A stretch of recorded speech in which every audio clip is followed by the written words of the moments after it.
What's up, students? Welcome to episode 6 of the B3Students podcast.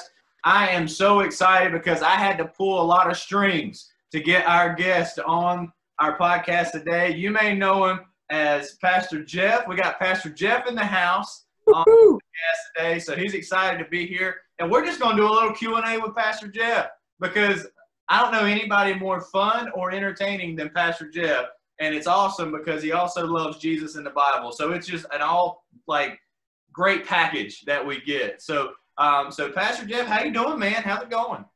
Hey, Andrew, good. Hey, student type, youth people, if you're watching this podcast, then that means you're not on the streets of Fayetteville. So we're all happy about that, okay? So we're glad you're with us for many reasons. That's right. That's right. And so Pastor Jeff, tell us, man, what have you been doing? This is kind of, we didn't prepare for this question, but what have you been doing in quarantine life? What does quarantine life look like for you and Miss Phyllis? Well, you know, you would think that people would say, well, man, how you liking this extended vacation? But as you know, as a staff, we've probably been working harder than we've ever worked. The planning meetings, the strategy meetings, the prayer meetings, we've had several funerals during this time, trying to figure out how we come back and when we come back, and all of those kind of things, and evaluating now that we've come back, and all of those kind of things is just one meeting after another, one strategy meeting after another. Plus, on top of that, Sunday's always coming. So between me and you and Pastor Jimmy and Pastor Chris, we're always having to study. Right. And, and then we got another series coming up. The 1st of September that I'm working on that really hard, even now. So yeah, COVID has not been that relaxing. So you mean to tell me that you've been in ministry for longer than most anybody of us watching this podcast or listening to it have been alive? Not that that was a joke on being old. That was not a joke on being older. That just means you're wiser. But you mean to tell me that you just don't absorb this stuff like osmosis and just walk up there and just open up the Bible and roll with it? Like, you actually have to study? What's up with that? Well, because unlike you, it doesn't come to me like a spiritual job. I have to dig mine out. You could just open up a book and let her flow. No, no, not at all. Not at all. Maybe Pastor Chris, but not us. All right. So I tried that one time. I tried to opened up and said, I'm going to open up the Bible, and whatever verse jumps out, that's what I'm going to preach on. So I opened up the Bible, and it said Judas went out and hung himself. Oh, Lord. And that ain't right. Let me try another one. So I opened up again, and it said, go thou and do likewise. So I've given up. I said, you know what, God, I think you want me to study. That's right. That's what we do, and that's what our staff does. Absolutely.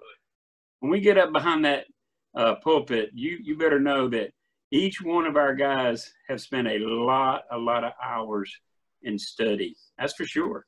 Yeah, for sure. Yeah, that is true.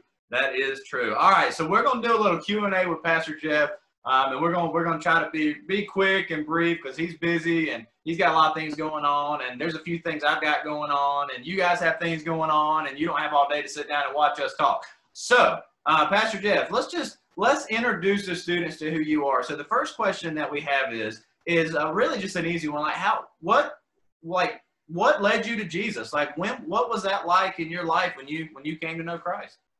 Well, when I was in high school, and I guess a lot of us can say this, but when I was in high school, I didn't hang around the bad crowd. I kind of was the bad crowd. I mean, I wasn't mean. I didn't pick fights. I wasn't a bully, but I was just a good old boy that wanted to have fun, and I was having fun. I loved high school, man. I was popular in high school, and on the student council and all that kind of stuff. But man, I didn't know Jesus. I mean, from the time I was 12 years old, my parents just gave up on trying to get me to, agree to go to church without pitching a fit and everything else. So I didn't go to church.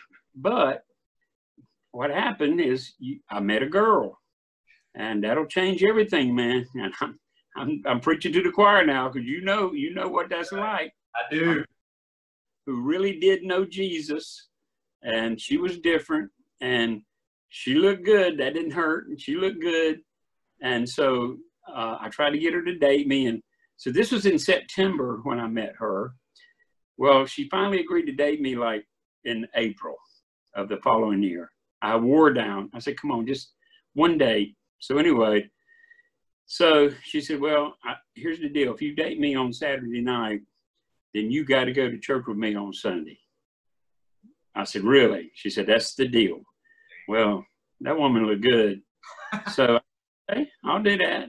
Well, anyway, so I go to pick her up. I had an old 55 Chevy. You don't know what that is, man. It's got like a couch in the front seat. There's no bucket seats. There's no console. It's just straight across. So, you know, I open the door for her. She gets in. I get in.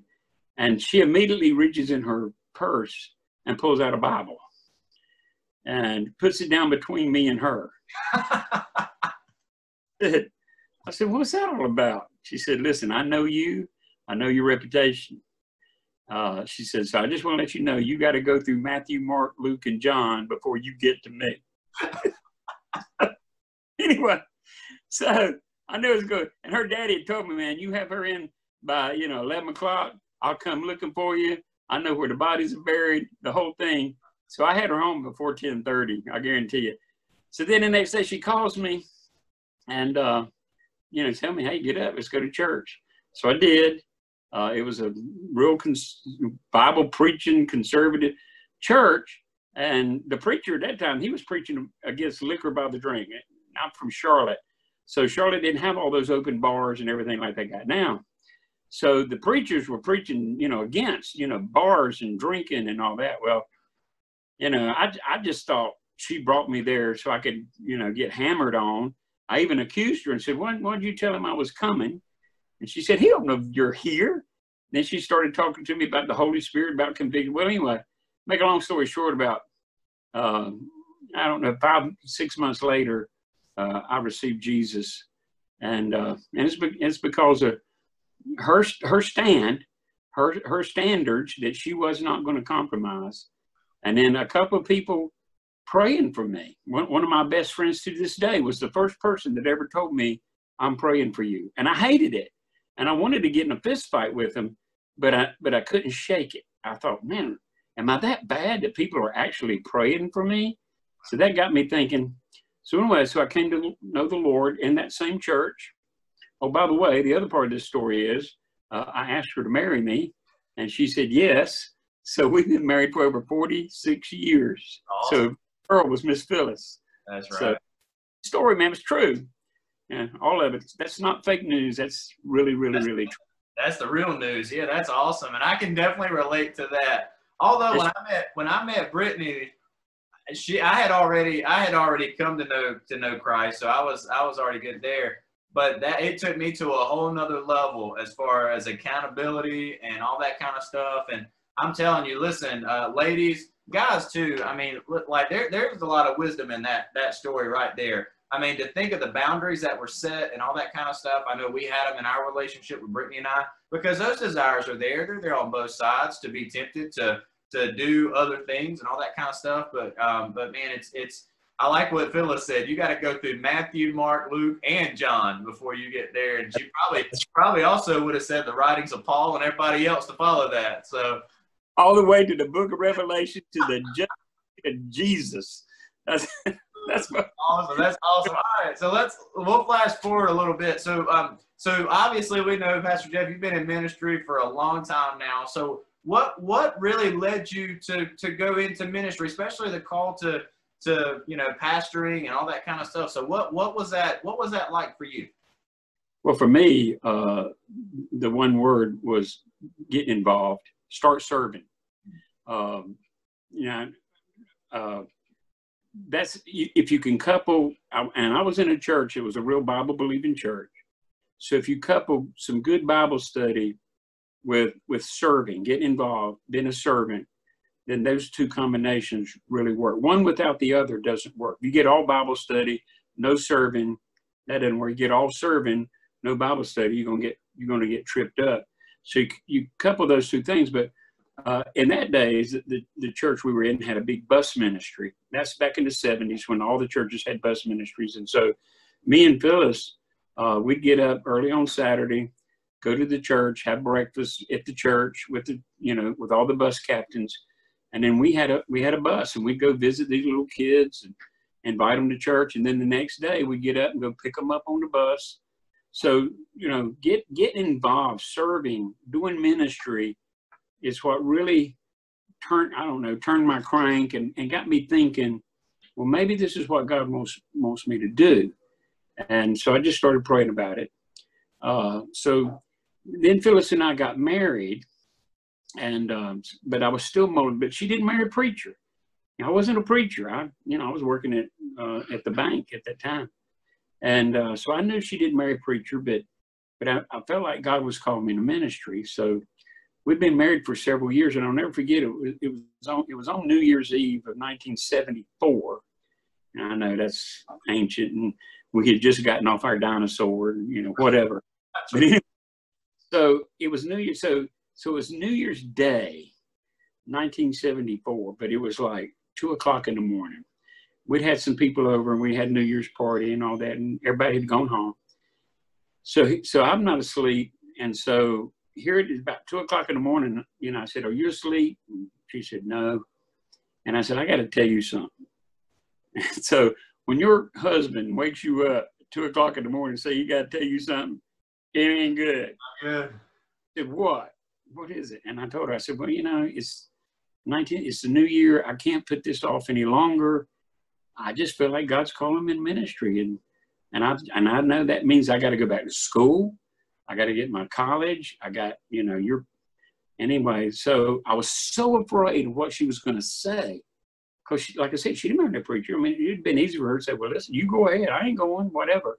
You know what she said? She said, "Well, it's about time." Oh, wow. What? She said, "Everybody's known it.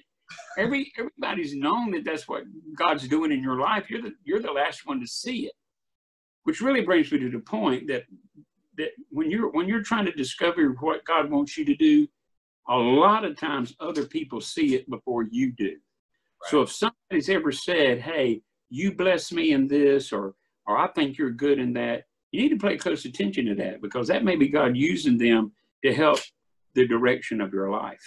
Right, and that's a huge thing for students. And I know, I don't know when this same week, whenever we upload this, I don't know if it'll be uploaded before or after we have our Wednesday night casual conversation. That's the one thing that we're going to be talking about is this idea of calling and continuing that idea of calling. And it's not just a calling to ministry. I mean, it's a calling to what giftedness God's given you, and then using those gifts to honor Him, whether you're a teacher, whether you're an accountant, whether you're a lawyer, or Lord knows, a politician. I don't know. But, it's using those gifts in that way. And that's so vital, and we try to tell the students all the time. And so I love how you echoed that, because like people affirm that stuff in you. And I know I have very similar stuff. I won't go into my details, but I mean, people affirmed in me and said, "Hey, you need to go to school for this. You need to go, you need to start thinking ministry tracks and things like that." And so,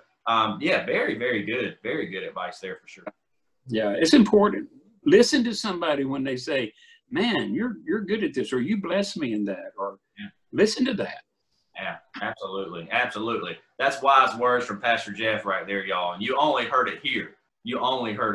So, all right. So the last, we got a couple more questions, but I want to get into a really kind of a fun one, because we know that you used to be a student pastor. You've really done it all. You were a custodian, to a student pastor, to a choir leader, worship leader, to a evangelist, to a senior pastor, and we're so thankful that that's where you're at now. But I know you've got some crazy, crazy student ministry stories. So is there one student ministry experience or story that comes to your mind as far as one of the wildest ones you've ever had? I don't know. We had we used to have, I guess I connected more, when we were able to have SWAT tour. Right. Now we're not able to have SWAT tour anymore, because back in those days, you would stay in people's homes, and nobody wants put up student, and I don't even know if I wouldn't even want our students to go into homes of strangers, even though they say they're believers or whatever. But anyway, so just times have changed. But anyway, so we had a lot of downtime on the bus on SWAT tour. And, you know, if you're old enough, or if you were ever in SWAT, you know what I'm talking about, man. I'm hours and hours usually going down to South Georgia or whatever. Well, we did this one, you know, concert thing. But before the concert, we had these little flyers that we were, you know, passing out. So I had a group of students, and it was out in the country, and we were going down the road, and these cows came up to the fence. And then it dawned on me that half these students had never seen a cow up close. And they were scared of them. And they said, don't, and I was walking over to them, you know, I was going to pet stupid cows. And they said, don't bite. I said, what? I said, y'all have never seen cows? They said, not like this, not up close. And so then they got me thinking. So then I developed this story about the killer cows, because it just tickled me that they thought cows were dangerous. So that whole trip, man, we just built on this story of killer cows. And I told them, I said, it all started back, you know, centuries ago, and when God created this orb in the sky at night. And I said, when it comes out, these gentle cows turn into were-cows, and they will get you. And I said, and that orb, and we know this is true because the orb that God created is called the moon. Anyway. All right. But, so yeah, silly Billy stuff with our students. You know, I'm telling you, man, you guys, our students, and what you're doing, you guys keep me young, and we have the greatest students I've ever been around. Yeah. And I mean that. I mean, you know, so yeah, just having fun with the guys, man. Just, you know, and we do, you know, so we still do. That's right. Yeah. And beware the killer cows. There you go. You got to watch out for that. When the moon comes out at night, they'll get you. So. Oh, that's awesome. That's awesome. Oh, man. I don't know why, but as you were telling that story, I had the scene from Cars where Mater's going out and cow tipping, and they're like tipping over the tractors, or tractor tipping, or whatever it's called. I don't know why, but anyway, that just sounds like it just linked up. All right, moving on. Hey, so the last question that we have for today, and is essentially this: is what encouragement? I mean, we know that students nowadays are probably going through more than you could ever possibly imagine. I mean, most people don't go through as much in a lifetime as much as what teenagers are faced now. So what would you give as just if you just had an opportunity to encourage a student, what would you tell them? Well, I think the first thing that comes to my mind, if you're a believer, don't take each other for granted. I mean, don't take it. This is what happened. This is what happened to my generation. We just always assumed that church was going to be there, that people wanted to come to church, that, you know, if you build it, they'll come. If you throw a pizza party, they'll come, whatever. Well, those days are gone. I mean, and who can tell? You know, somebody asked me yesterday, they said, when do you think all this will be over and the church will ever come back? And I said, never. Now, the COVID may be over, but the church coming back the way we were, I don't think that's ever going to happen. And I don't even think it should happen. But what I think should happen is that we need to value each other. We need to value the gatherings at church. We need to make them, you know, don't take it for granted. Don't look at your watch and roll your eyes. We need each other, and we need to disciple each other. And so, you know, quit the drama, reach out to brothers and sisters in Christ and say, look, I may not always agree with you, but I need you and you need me, and we need each other. And then when we start doing that, then out of the overflow of that, man, we'll just start, people will start knowing about Jesus. But I think in this generation, more than anything else, the thing they need each other. They need to understand the value of when we gather together, whether it's in a big church setting or if it's in a home or wherever it may be. Value that time together. Degenerate on Sunday night. man, value that. Your small groups on Sunday morning, value each other. Don't act like you're bored to death, because I'm telling you, we really need each other. And I think we should see that more than ever. Yeah, for sure. And I think especially now, even before COVID, I remember I was sitting at a conference. This was I guess last year, and this guy, it was a guy from Lifeway, his name's Ben Trueblood, and he was going through all this research about why kids leave the church, why people that grow up in the church leave the church, and we've heard that for years. But in their study, they found this indicator that lack of community and lack of involvement in the local church is what leads a lot of people to leave it and never come back to it. So, for example, maybe you grow up in your church and you go to some events and you do some things, and that's fine. But when you go to college, they don't plug into another one, and then therefore their lifestyle changes because they're like, oh, I'll go whenever. And then that turns into once a month, and that turns into once every 3 months, and then that goes into never. And then a lot of times you just kind of forget church altogether and forget that value of community. So community is. Yeah, absolutely. And, I told you from the time I was 12 to about the time I was 18, I never set foot in church. And the reason is because I've been to church. And there was no fellowship there. There was no connection there. People going through the motions. It was tradition. It's what everybody did. And in so many ways, I'm praying that that's over. I'm praying that this virus, where we have to, shelter and shut down, and we're not able to go and do like we want to, I'm praying that'll get us really cared about each other and loving each other. I mean, you guys, when when small groups come back and you're in Generate or whatever, man, love on each other. Yeah. And don't take it for granted, because I think there was so much we took for granted. I mean, when they announced this thing was starting, I thought 2 weeks, okay, at the max. And here we are over 4 months in, probably a couple, who knows how far we in. But I do know this, you got to understand, if you show up to a small group, you show up to a worship service, or you show up to Generate, understand that every student there doesn't have to be there, and they want to be there. Yeah. And so you say, well, their parents are making them. No, I have a feeling if a kid pitched a fit, didn't want to go, they're probably not going to go. I think everybody that shows up, even in our 8:30, 9:30, 11:11 worship, everybody who shows up, because there's no cultural pressure at all not to go to church. So everybody who shows up is there because they want to be there. And we need to applaud that, and we need to honor that, and we need to make the most of that. Yeah, absolutely. Absolutely. Well, hey, guys, that's all we got for today. Thanks to Pastor Jeff for being on here with us. Man, Pastor Jeff, we appreciate you taking the time. We know you love being on with students, and our students love you, so it works out. It's man, good. And Andrew, you the best, man. I don't know about that.